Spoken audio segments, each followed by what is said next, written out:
all, let me say I love my mom and I'm always going to have respect for everything she did as a single parent. She did the best she could for what she had, especially with her mental state. And I don't fault anybody for having mental illness at all. But like I mentioned, my mom's the type of person who lacks accountability for her actions. And when I'm only human, it's never any kind of like, I'm really sorry that my actions hurt you in that way. How can we make it any better? And I'm not even asking for her to make up for things that happened in my childhood because I'm a full-ass adult. And that's just, we're not going to do that. I'll heal myself with the stuff that happened in my childhood. But me speaking on it and bringing it up doesn't mean I'm starting to sit there and be like, Mom, you. It's just something I'm healing from. Stephanie and Drew Jenkins' drama is back in the spotlight, and this time it's juicier, messier, and more tangled than ever, the kind of thing you'd expect to binge on in a reality show marathon. For weeks, Stephanie had been teasing her private subscribers with hints about a big, emotional confrontation she was finally going to have with Drew. She built it up like it was going to be one of those heart-wrenching, maybe even healing moments where two people lay everything out, cry, hug, and maybe, just maybe, start fresh. But before she even gave a single detail, she dropped a little bomb. It went exactly how I knew it would. And if you've been watching her long enough, you know what that means. She was already planting the seeds, so if things fell apart, the blame wouldn't land on her. It was the perfect preemptive, I told you so. And when she started telling the story, oh, she didn't hold back. There was no, well, at least we made a little progress, or, it was hard, but we tried. No, Stephanie dove headfirst into a list of complaints. She claimed Drew completely avoided taking responsibility, didn't show any genuine interest in fixing things like he had told her, and apparently everyone else, he would, and, in her words, flat out lied to the public about what's really been going on. These are big words to throw around, especially coming from someone whose own storytelling has, more than once, been creatively edited to fit the narrative she wants. Here's the kicker, Drew's not perfect, sure, but when it comes to public perception, he's usually been the calmer one. He's the type to keep his cool when people start firing shots online, sometimes even showing a little self-reflection when called out. Stephanie, on the other hand, has a history of contradictions, sudden timeline changes, and conveniently leaving out certain facts.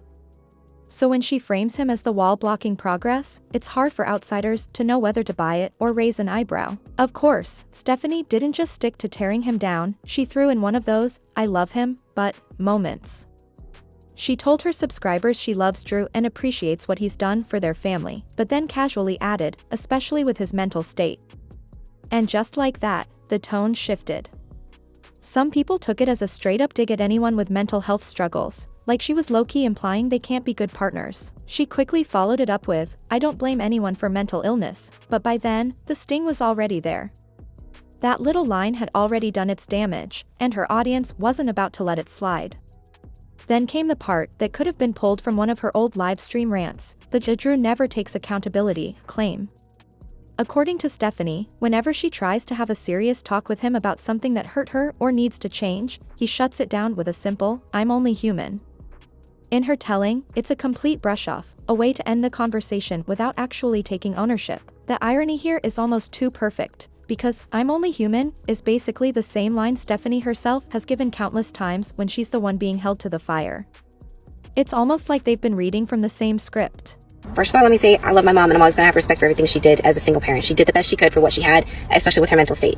And I don't fault anybody for having mental illness at all. But like I mentioned, my mom's the type of person who lacks accountability for her actions. And when called out, are we really going to talk about accountability, staph infection?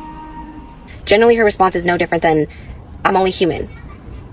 It's never any kind of like, I'm really sorry that my actions hurt you in that way. How can we make it any better? And I'm not even asking for her to make up for things that happened in my childhood because I'm a full-ass adult. And that's just, we're not going to do that. I'll heal myself with the stuff that happened in my childhood. But me speaking on it and bringing it up doesn't mean I'm starting to sit there and be like, Mom, you. It's just something I'm healing from.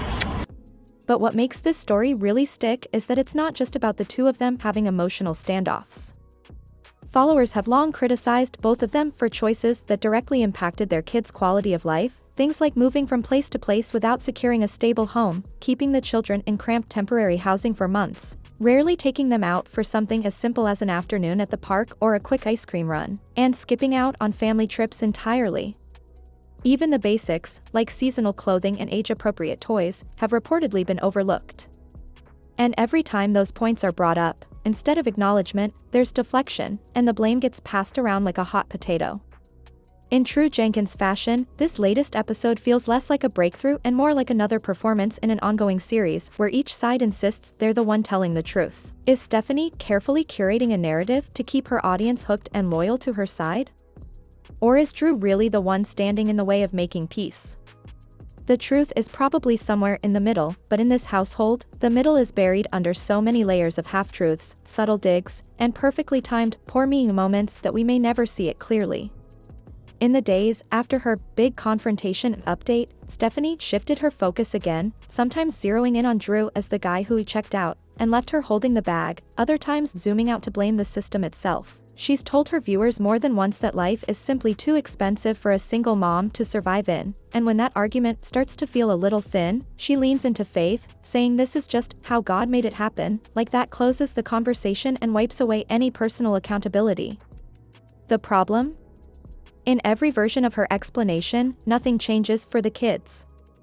This isn't a matter of weeks or months, she's had years and more than enough opportunities to take concrete steps toward improving her children's day-to-day life. And yet, here we are, stuck in the same loop, the finger always pointed outward, the circumstances always someone else's fault, and her own role in it quietly swept aside. Her audience has seen this pattern so often they can practically call the ending before she even starts. Happen as an adult, especially these lives that she got up on and spoke things about me that weren't even accurate. So I took the time to speak to my mom about that and ask her, hey, what's up with that? There's things you spoke on those lives that aren't even true about me. You know, you got on a live with over 8 people or more that have nothing but terrible things to say about me, who want to paint this picture about me, about your daughter who you've known my entire life. And you could have sat there and defended what you know about me as a person, but you chose to be on their side and further the fuel because you spread lies that didn't even need to be spread. What makes this round of criticism sting is the hypocrisy. She's been dragging her mother for supposedly never taking accountability, but the way she describes her mom sounds suspiciously like she's describing herself in the mirror. Because here's the twist, Stephanie's mother has actually gone on record admitting she wasn't perfect. She's publicly acknowledged that some of her own shortcomings may have shaped how Stephanie turned out. She's been honest about the challenges of being a single mom, the mistakes she's made, and the hope that her daughter might grow past the rough parts of her upbringing. She's never tried to rewrite history or pretend she was flawless, and she's been open enough to say, I wasn't perfect, and I own that. So, hearing Stephanie claim her mom never takes accountability feels off. Especially when, in the same breath, Stephanie complains her mother hasn't offered a direct apology for her childhood, then turns around and says she doesn't need one because she's grown and can heal herself. Happen as an adult, especially these lives that she got up on and spoke things about me that weren't even accurate. So I took the time to speak to my mom about that and ask her, hey, what's up with that? There's things you spoke on those lives that aren't even true about me. You know, you got on a live with over 8 people or more that have nothing but terrible things to say about me, who want to paint this picture about me, about your daughter who you've known my entire life. And you could have sat there and defended what you know about me as a person, but you chose to be on their side and further the fuel because you spread lies that didn't even need to be spread. For instance, my mom mentioned that when I was with my ex, it was an ultimatum with CPS. Either I leave him or I get my kids taken away. That was not the case. In fact, when I was dealing with CPS with my ex, we ended up having a family therapist who came in for a few visits. She stayed there while we were making dinner and just doing our normal family thing. And she said, I don't see anything wrong with this family. We don't need to stay in this situation. CPS was out of my life when it came to my ex. I left voluntarily because I was done with his crap. I figured out who the frick he actually was, and I left running. On paper, that sounds mature. In tone, it sounded like she was still gripping that old grievance tight and polishing it up for her current narrative. And here's where it gets uncomfortable. While she's busy raking through her mom's parenting, her own kids are living through conditions that, to outsiders, seem even harder than what she's described from her own childhood. Her mother, even in financial strain, held steady jobs, kept a roof overhead, and stretched every resource to make ends meet. Stephanie, meanwhile, has kept her children in a single cramped room for over 5 months with no reliable income and no plan for permanent housing. This isn't just a setback, it's a drawn-out, avoidable situation. One live stream moment summed it all up. When Drew didn't take their daughter out for donuts, Stephanie turned to the little girl and flatly told her, "Get used to being disappointed." It wasn't about the donuts, it was the chilling normalcy of that message, the casual acceptance of disappointment as part of daily life. It made people wonder, if Stephanie expects her mother to dig up decades-old wounds and apologize, will she ever do the same for her own kids?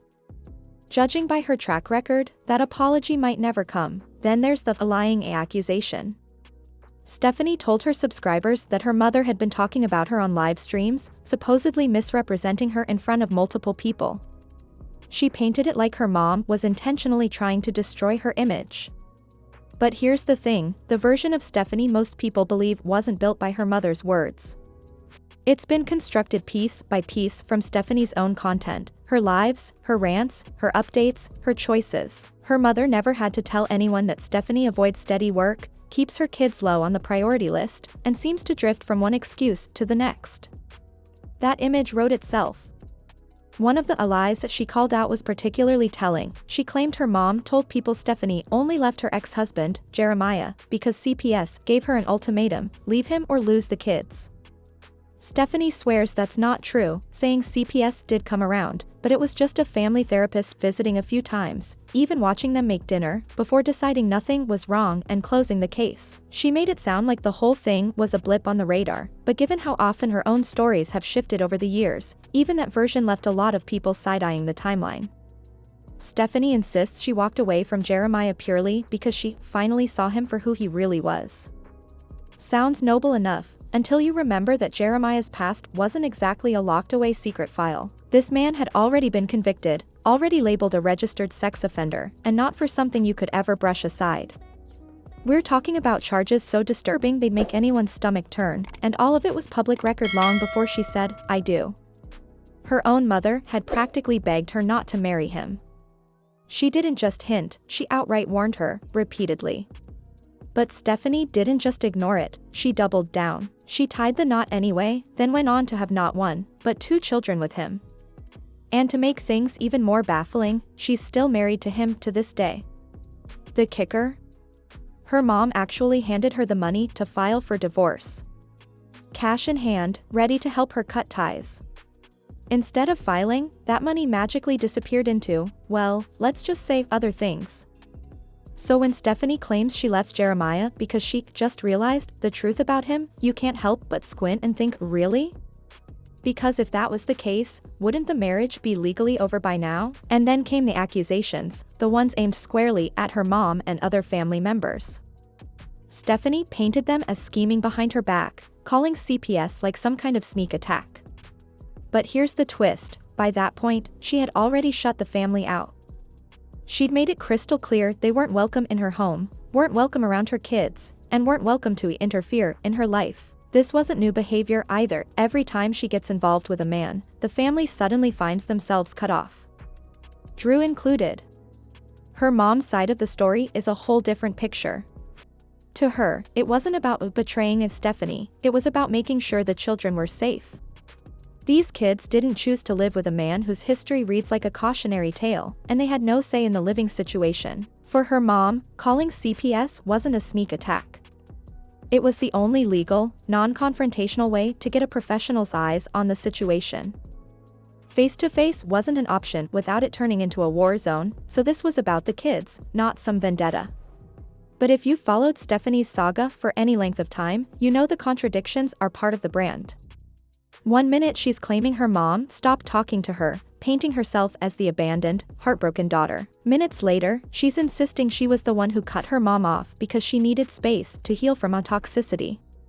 Those aren't just different spins, they're opposite realities.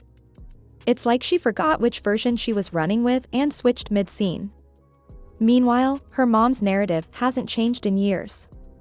Whenever there's a new man, the family gets pushed out. Full stop.